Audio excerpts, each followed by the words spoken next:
HK-416 Heckler and Koch developed the HK-416 in the late 1990s and early 2000 at the request of U.S. Army Delta Force, seeking M4 ergonomics with improved reliability. The company drew on lessons from the G36 and XM8 programs and formally introduced the rifle in 2004. Early prototypes were briefly called the HK M4 before a trademark dispute. The 416 designation followed. Cold hammer-forged barrels and a short-stroke piston system marked a clear departure from the direct gas M4 pattern. In service. The platform appears most often in close-quarters roles where reliability under heat, fouling, and weather is critical. SWAT elements employ short-barreled versions for dynamic entries, hostage rescue, and high-risk warrants, with longer barrels used for perimeter or marksman tasks at modest distances. Documented U.S. users include the FBI Hostage Rescue Team and LAPD SWAT within the Metropolitan Division. Agency security teams such as NASA emergency response teams have alt-fielded it. Those adoptions reflect a preference for a carbine that tolerates suppressed fire and submersion cycles better than legacy carbines. The rifle's piston group sits close to the chamber and vents early, keeping the receiver cleaner during high-round counts.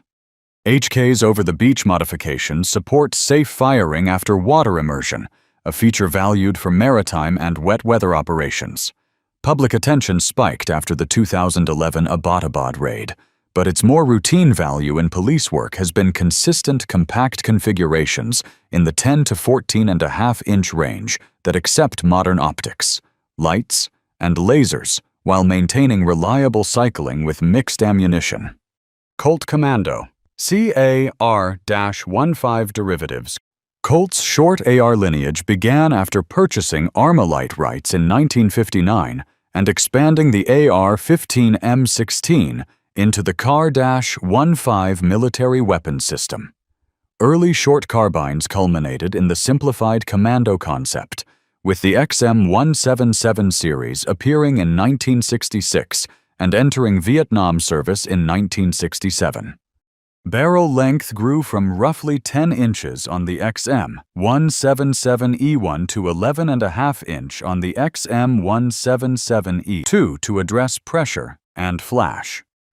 The family carried USAF designations such as GAU-5, while Colt marketed the broader line under the KR-15 umbrella. Tactical police adoption followed in the late 1970s through the early 1990s as agencies sought rifle-caliber performance in compact packages. SWAT units used short carbines for entries, stairwells, and vehicle deployments, while 14.5-inch M16 carbines, such as Model 653 and 723, handled perimeter work before the M4 era. Federal teams are well documented with these guns. Photographs from the 1992 Los Angeles unrest show U.S. Marshal SOG carrying 72 series-style carbines. Numerous city and county teams added similar Colts, sometimes alongside MP5, as rifles replaced pistol-caliber subguns for primary entry. The distinctive 4.25-inch moderator fitted to XM177 and GAU-5 models managed blast and back pressure to keep short gas systems cycling. Federal regulators later classed it as a suppressor in civilian context. Two position telescoping stocks and coupled magazines became visual signatures in period imagery. Original carbines are legacy items today, but the doctrine they established compact 5.56 rifles with optics, white light, and a sling directly informed modern M4 pattern SWAT configurations. Benelli M4. Benelli designed the M4 in 1998 for a U.S. military requirement and delivered the XM1014 test guns in 1999. Adoption as the M1014 followed soon after. Unlike Benelli's earlier inertia-driven series, the M4 uses the ARGO system, two short-stroke gas pistons placed near the chamber to minimize fouling and self-regulate across load types. The shotgun's modularity, with quick-change stocks and a Picatinny rail, aimed squarely at duty use.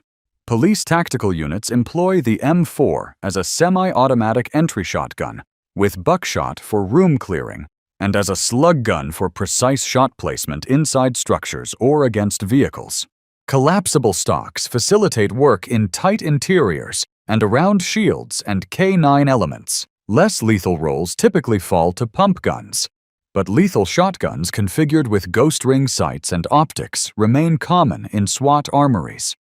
Documented U.S. users include LAPD SWAT within the Metropolitan Division and Cambridge Police Department.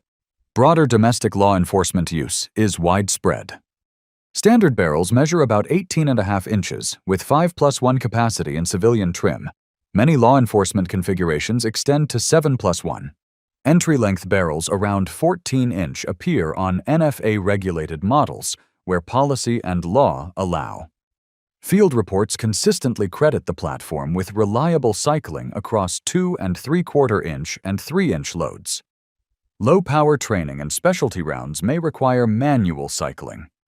The design's integral rail encourages pairing with compact optics, while the ghost ring irons remain serviceable backups. FN File Fabrique Nationale developed the FAL under Dieudonné Saïve from 1947 to the early 1950s, introducing it into service in 1953. The rifle transitioned from early .280 British prototypes to 7.62 by 51 mm NATO under pressure to align with U.S. ammunition policy. Licensed production across at least 15 countries and tens of millions of service years made it a staple of Cold War arsenals. Commonwealth inch pattern L1A1 rifles share lineage with metric FALS but differ in details such as magazines and sight bases. In a law enforcement context, the FAL's role took shape before 5.56 carbines became standard. Some U.S. city and county tactical units acquired surplus 7.62 rifles during the 1970s and 1980s for counter-sniper overwatch and barrier defeat when pistol-caliber subguns and early AR-15 carbines lacked penetration. Those deployments filled long perimeter and rural interdiction niches rather than dynamic entries. Specific adoption varied by department and era, as purchases often followed surplus availability and policy rather than national programs. Mechanically, the rifle uses a short-stroke piston and tilting bolt with a manually adjustable gas regulator, a distinctive feature that allowed tuning to ammunition, suppressors, and environmental conditions. Many armies limited automatic fire to emergencies given recoil and muzzle climb in a full power cartridge. Within U.S. policing today, FALS are rare. Most teams have consolidated on 5.56 carbines and 7.62 semi-automatic precision rifles. Civilian clones and modernized builds persist, but active SWAT carriage in the United States is exceptional rather than routine. UMP Heckler and Koch developed the UMP in the 1990s as a lighter, simpler, and more economical complement to the MP5, with production beginning in 2000. The platform was built around polymer receivers and straight blowback operation to ease manufacturing and maintenance while keeping closed bolt accuracy. Caliber options included 9x19, 40 Smith & Wesson, and 45 APC. Modular parts allowed conversions by swapping the barrel, bolt, and magazine. SWAT and Special Operations Police units used the UMP for compact entry work where pistol caliber over-penetration risks are lower than rifle rounds. The folding stock and top rail support vehicle deployments and confined interiors, while suppressor-ready muzzle devices, especially on tactical-type packages, accommodate stealthier missions. In U.S. service, the Border Patrol fielded UMP-40 models, and the Pentagon Force Protection Agency lists the model among issued carbines. City agencies such as Charlotte-Mecklenburg and Baltimore carried UMP-40 models at the department level, with tactical elements drawing from the same inventory. Within those departments, SWAT or ERT elements typically configure the platform with lights and optics and leave it for roles that favor compactness and controlled penetration. The UMP locks open on empty, a convenience absent on most MP5 variants. The lower cyclic rate, around 600 rounds per minute, was a deliberate choice to manage recoil in .40 and .45. HK issued an early recall to replace charging handles on affected serials after reports of failures, and the company later concentrated production on UMP9 as .40 Smith & Wesson and .45 ACP waned in police service. AR-10 Armalite completed 7.62 by 51 mm AR-10 prototypes in 1955 and 56 under Eugene Stoner, offering a lightweight, straight-line stocked rifle that competed against the M14 and FAL in U.S. trials. An experimental composite barrel burst in early 1957 testing, undermining confidence despite promising performance metrics. A 5-year production license moved to the Dutch firm Artillerie Inrichtingen, which built Sudanese, transitional, and Portuguese patterns in small numbers. The design scaled down to 223 as the AR-15 by 1957. Colt acquired rights in 1959 and moved the smaller rifle into widespread adoption. Modern AR-10 pattern rifles returned in the 1990s as semi-automatic .308 platforms, including Armalite's AR-10A/B families and later derivatives that share SR-025 magazine standards. SWAT teams and police marksman units in the United States rarely employ original 1950s AR-10s. Instead, they field contemporary 7.62 AR-SSR-025, M110, and similar for designated marksman and counter-sniper roles where barrier defeat and terminal effect beyond 5.56 are required, overwatch during hostage situations, rural interdiction, and vehicle interdiction tasks commonly assign a semi-automatic .308 with glass and a suppressor. The AR-10 architecture uses Stoner's internal gas system driving a multi-lug rotating bolt within a forged alloy receiver set, with the straight-line stock helping to control muzzle climb. Original waffle magazines were designed as disposable. The modern ecosystem standardizes around steel or alloy SR-025 pattern boxes. Accuracy expectations in service trim reach practical precision at 600 to 700 meters with appropriate ammunition, while police use tends to center on urban distances with emphasis on reliable follow-up shots and consistent suppressor performance. FN's U.S. Arm developed the Special Police Rifle in the late 1990s and early 2000 by mating AR-refined Winchester Model 70 action to heavy chrome-lined barrels and Macmillan fiberglass stocks. The rifle entered high-visibility service in 2004 when the FBI hostage rescue team selected the Esprit USG/A3G alongside another platform for its sniper program. Chrome lining, unusual in bolt-action precision rifles, reduced maintenance and extended barrel life without sacrificing practical accuracy. Police sniper teams use the SPR for hostage rescue headshots, barricade overwatch, and long perimeter counter-sniper assignments. Urban units often favor 20-inch barrels for maneuverability around vehicles and interior spaces, while 24-inch tubes serve longer engagement distances. Within the United States, the FBI HRT's adoption placed the rifle in national view, and state and municipal SWAT sniper elements acquired A1A5M series rifles through law enforcement sales, though procurement varied by agency. The action traces to the pre-64 Model 70 lineage with controlled round feed options, bedded into Macmillan, A3A 4A5 stocks.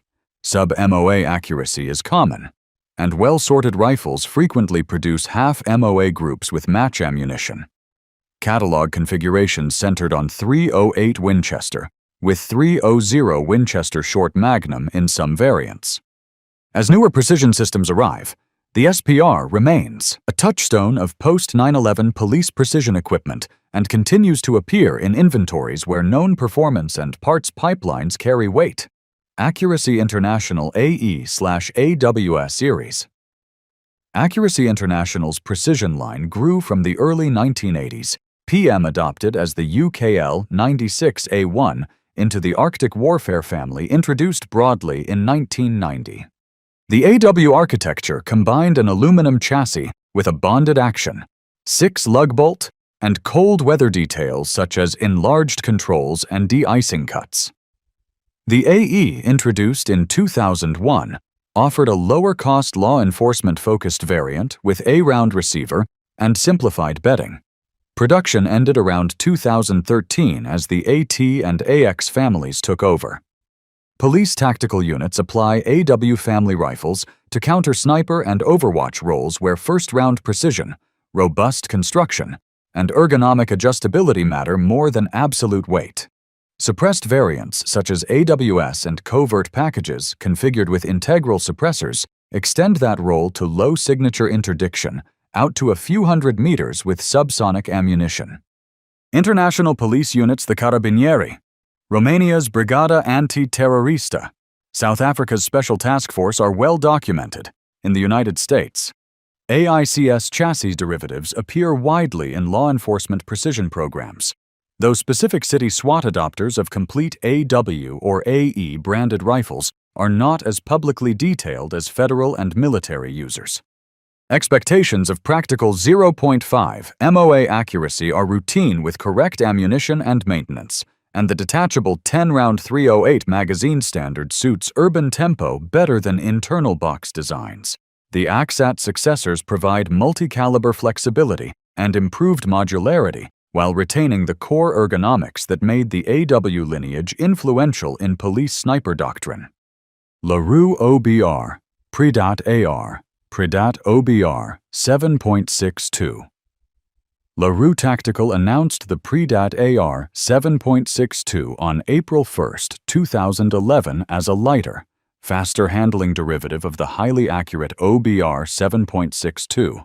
The company trimmed weight through a contoured barrel, skeletonized handguard, and simplified rail geometry while preserving the accuracy standard associated with the heavy OBR. The related PredatOBR packaged a compact takedown concept that stows in a discrete toolbox and assembles quickly on site. Within SWAT and state-level law enforcement work, these 308 carbines serve designated marksman and urban precision tasks where a semi-automatic platform with optic and suppressor delivers accurate fire and rapid follow-ups. The Texas Rangers have fielded LaRue 308 rifles. Department evaluators such as Sergeant Rob Booth have documented sub-minute performance fra MPredatOBR and sub-half-minute 3-shot groups from a 14.5-inch PredatOBR. Teams use such rifles for rooftop overwatch, barricade situations, and rural interdiction where 200 to 800 yard shots are plausible. Mechanically, the rifles employ billet 7075 receivers, LW050 stainless barrels with 1 to 11.25 twist rate, and Geisel 2-stage triggers. Attention to carrier staking, bolt metallurgy, and gas tuning aims at reliability across mixed-duty ammunition. The toolbox configuration appeals to protective details and surveillance elements that need covert carry to an observation point without long gun cases. Assembly tools integrate with the barrel system for quick deployment. Catalogs evolve, but the core 308 pattern remains current in police precision roles alongside heavier rifles and bolt guns. HK USP Tactical HK finalized the USP design in December 1992 under lead designer Helmut Weldl and released the first model, the 40 Smith & Wesson USP-40, in January 1993. The 9x19 and 45 APC variants followed in 1995. Development overlapped with the SOCOM Offensive Handgun Weapon System program, and the production USP absorbed endurance and environmental lessons from that effort. The family diversified into compact, tactical, expert, match, and elite branches, with later LEM trigger modules offering a light, consistent double-action only pull. SWAT units employ the USP family as duty sidearms and in tactical or compact tactical trims, as suppressed pistols for stealth entries, K9 work, and high-risk arrests where signature reduction matters. Within the United States, documented users include federal flight deck officers with USP-40 CLEM pistols, the Maine State Police with USP-45, and the Santa Monica Police Department with USP Series pistols. Within those agencies, tactical elements typically mirror the agency duty sidearm and configure lights and suppressors as policy permits. The platform's controls and durability appealed to departments transitioning from older double-action autos and early polymer designs.